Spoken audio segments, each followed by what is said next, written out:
Last year, Vanta published our State of Trust report, looking at the trends of what's top of mind for security and IT leaders across the world. To dive into key findings and insights into the state of trust in an AI world, please welcome Colette Hanley, Vice President of Technology Risk at Checkout.com, John Heatherton, Head of Compliance and Information Security Risk at Evervault, Michael Pierce, Information Security and Compliance Expert, and moderating the conversation will be Vanta's Head of Content and author of the State of Trust report, Jenny Tai. Welcome to the stage.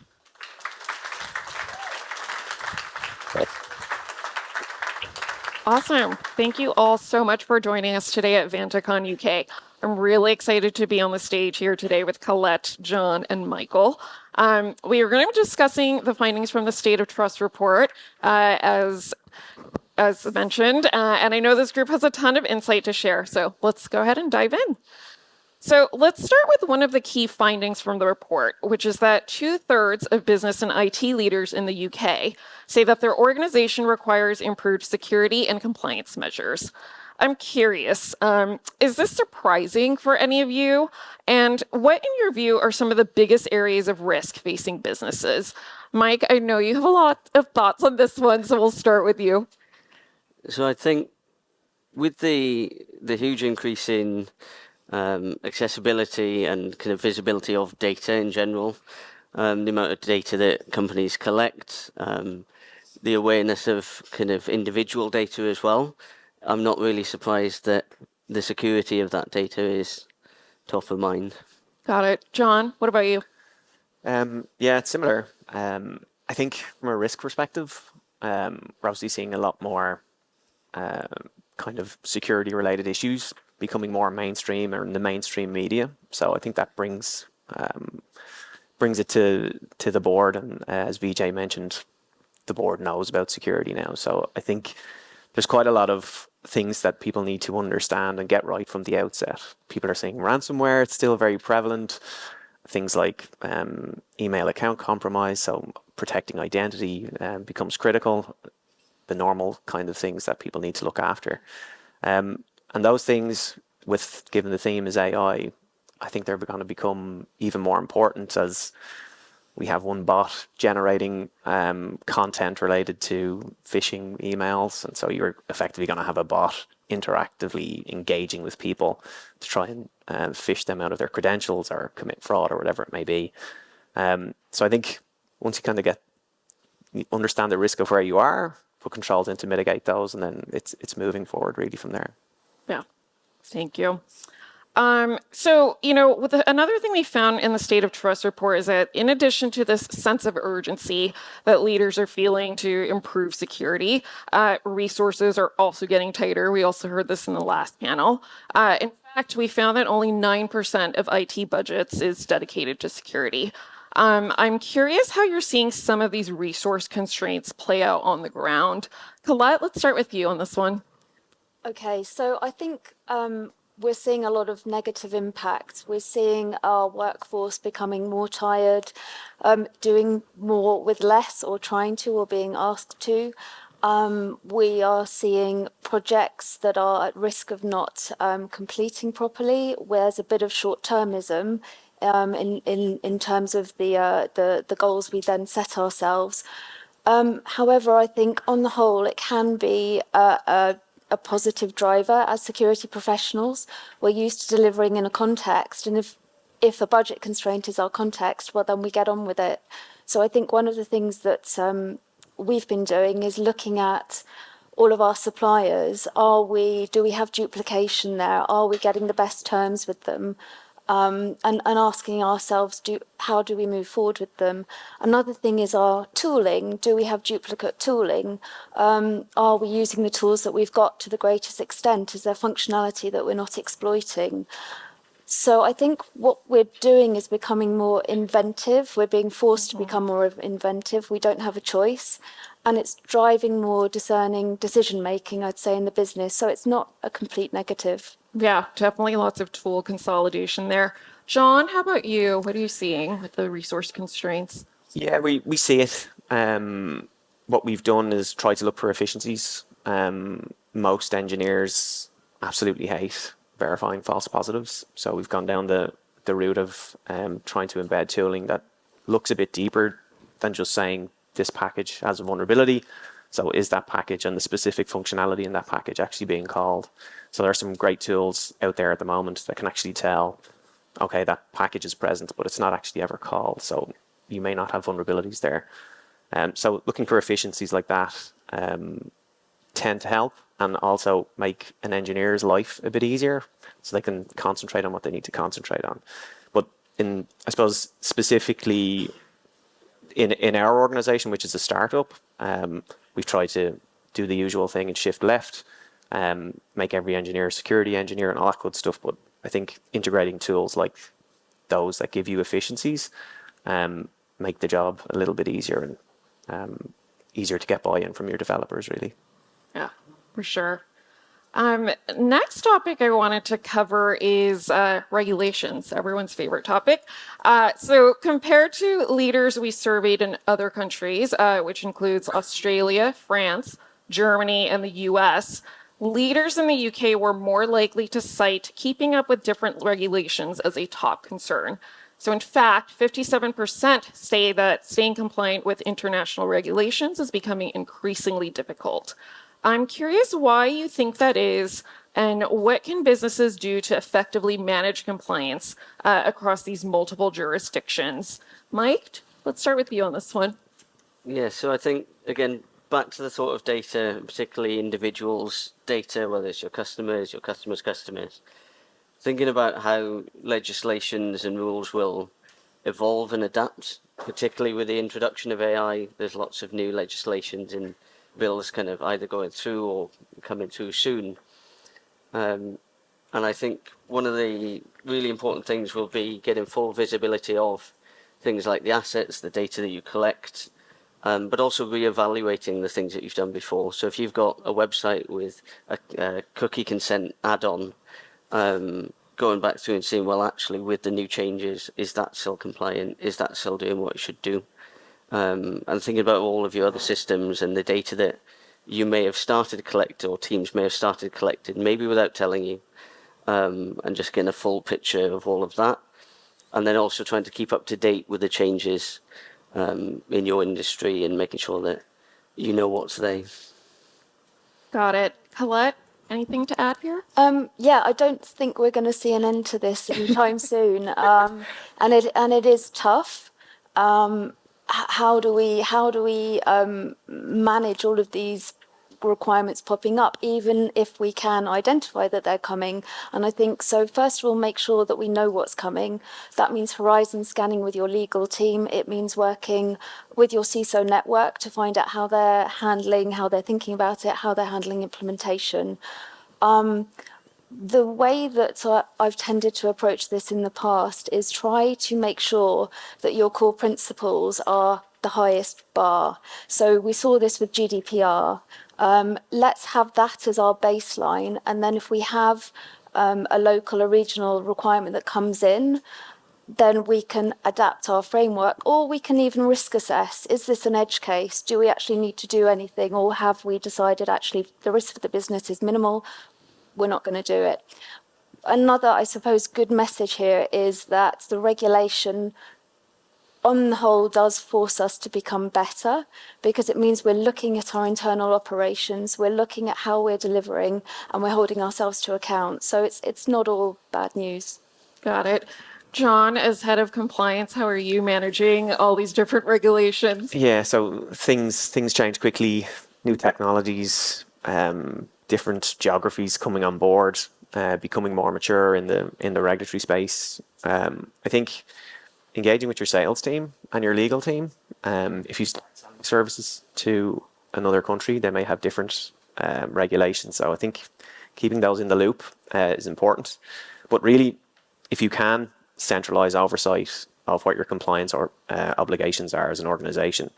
If you're big enough, you might have a local resource in that geography. Not everybody will have that. But then it's a matter of going out to get local expertise for that specific jurisdiction. And as Colette said, integrating all that back in centrally and making it part of your core policies and processes if you can, and then making people aware that those are your policies and processes. But it's the centralization piece is key, and getting that right information in at the right time. Yeah, for sure. Shifting gears a bit, I want to talk a little bit about demonstrating trust. So we found that 2/3 of businesses in the UK say that customers, suppliers, and investors are increasingly looking for proof of security and compliance. What do you think is driving this trend? And what strategies have you adopted in your organizations to demonstrate your security posture? Mike, let's start with you on this one. I think a lot of it comes back to the fear of how data is managed, particularly again with the introduction of AI and generative AI, etc. And so companies are more and more concerned about how their suppliers are looking after the data that they provide, but also then the supply chain risk as well. And I think it's right. I don't mind when a prospect or a customer wants me to kind of prove the security. Really, I hope that the products that I use also kind of put the same kind of thought in as well. And something that's come up a lot, as well as things like certifications like SOC 2 and ISO, the security questionnaires that come up, but also things like trust pages, and being able to provide all of the information that they may be interested in up front, but particularly evidence. So again, the questionnaires, again, anyone can fill in the questionnaire and say, yes, they do X or Y. But if you've got an automated system of monitoring that's verifying that, yes, all of your volumes are encrypted and it's on this live page that you can't edit, being able to give that to a prospect or a customer and saying, yes, this is evidence that I'm doing what I say I do, I found more recently to be much more effective than what used to be just the questionnaires. Yeah. John, how about you? Yeah, similar to what Colette said. So I used to be a PCI QSA for my sins. So I'm probably one of the small group who actually likes PCI. And I think it's a great driver, or certainly a great foundation. And when you're a level 1 kind of PCI DSS audited party, you have to adhere to pretty stringent regulations or standards in order to get your certificate at the end. Not a certificate, but your ROC at the end. We find that most organizations who are looking for assurance from us, apart from availability, which we have other stuff for, will take a ROC as gold. But we still kind of go over and above and take SOC 2, have trust pages. We still have to fill out third-party questionnaires. We still have to register with the CSA STAR registry. And realistically speaking, if you're not able to demonstrate that, depending on what environment you're in, you're just not going to win the business. So your competitor probably has it, so you need to be able to demonstrate these things. We allow our customers to pen test us whenever they want. So there's those kind of assurances you can go above and beyond for. That's what we typically do. Yep, for sure. The last thing I wanted to cover with you through today is obviously AI. So we heard this in the last session as well, but our research actually found this very interesting duality with UK leaders recognizing both the opportunity as well as the risk of using AI. So we found that an overwhelming majority, 78%, of leaders are already using or planning to use AI or machine learning to detect high-risk actions. But at the same time, over half are concerned that secure data management is becoming more challenging with AI adoption. So for this group, what measures do you think security leaders can take to mitigate AI risk? And as the technology continues to evolve, where do you see opportunities to enhance security practices using AI itself? Colette, why don't you take the first question? So I think it comes back to, just for any new technology, it comes back to good governance. And here what we're looking at is focusing on delivering a trustworthy experience for the end user. So, as probably everybody here knows, you have to think about security from the start. You have to think about privacy from the start. So security by design, privacy by design. If you're not thinking about the outcome, then you're probably going to end up with a problem. And I think a lot of the distrust and people, maybe not security leaders or business leaders, but a lot of people are on one side of the fence or the other. It's a dystopia or it's progress. And I think the reason for that is a lot to do with some of the early examples where there was very poor governance and we saw bias and discrimination creeping into, for example, some of the facial recognition tech. Yeah. John, curious where you see some of the opportunities to integrate AI into actually enhancing security practices or compliance management. Yeah, I think the kind of simpler ones are the ones that are kind of definitely getting market penetration now, or the Copilot style tooling. So query your M365 for specific types of alerts will bring you back, enhanced, enriched data around specific events. And then the co-pilots for secure software development, I think, are once they really start to catch on, I think they will be pretty significant in terms of application security or good software development practices. And then in the future, I kind of feel like where we are now with AI is like you can't really trust it that much. So, you ChatGPT, what's the next regulation or what are the specifics around why? You're still going to check, the actual law. But then I think as we have these more unconstrained LLMs being used by bad actors with no guardrails, I think the timing from let's say a CVE being released to an exploit being developed is going to be much shorter. So we're going to need to adapt our practices to kind of match that. But obviously with that will come, okay, there should be, can we update our IPS signatures more quickly based on what we know as well? So I think, dare I use the cliche of the arms race, but I think we're definitely going to see that with regards to developing exploits and mitigating exploits, and that whole thing going forward. So. Yeah. Mike, any thoughts to add? Yeah, I think it sounds a little bit extreme, but I think resistance is futile in terms of, if members of your team want to use ChatGPT to speed up the work and make them more productive, they'll find a way to do so anyway. And yes, there are risks and there's fears about, whether, data gets leaked to intellectual property, etc.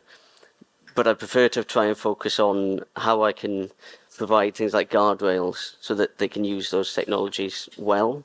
Similar to, if you're 10-pin bowling and you put the rails up so that they can just bowl without worrying about the ball going in the gutter, there's, technical things that you may put in place, things like data loss prevention mechanisms, or actually providing mechanisms for sharing data securely instead of them finding ways to do it themselves and kind of working around the blockers that you might put in place otherwise. Things like RAGs for, to be able to reference specific material with the LLMs to make them a little bit more accurate, avoid hallucinations and things like that. If you provide the tools that are specific, things like GitHub Copilot for coding versus asking ChatGPT to solve your coding problems. One is more specific and it's less likely to get hallucinations, etc. Sometimes it's worth investing in providing those instead of trying to just avoid them being used because you're not ready for them yet. Yeah. I think that's definitely really, really important to remember. It's just good governance and putting in those guardrails will be key. Maybe we can ask ChatGPT to come up with some of those for us. Awesome. Well, with that, I would love to wrap up the session. Thank you all so much for joining us today. Thank you. Thank you.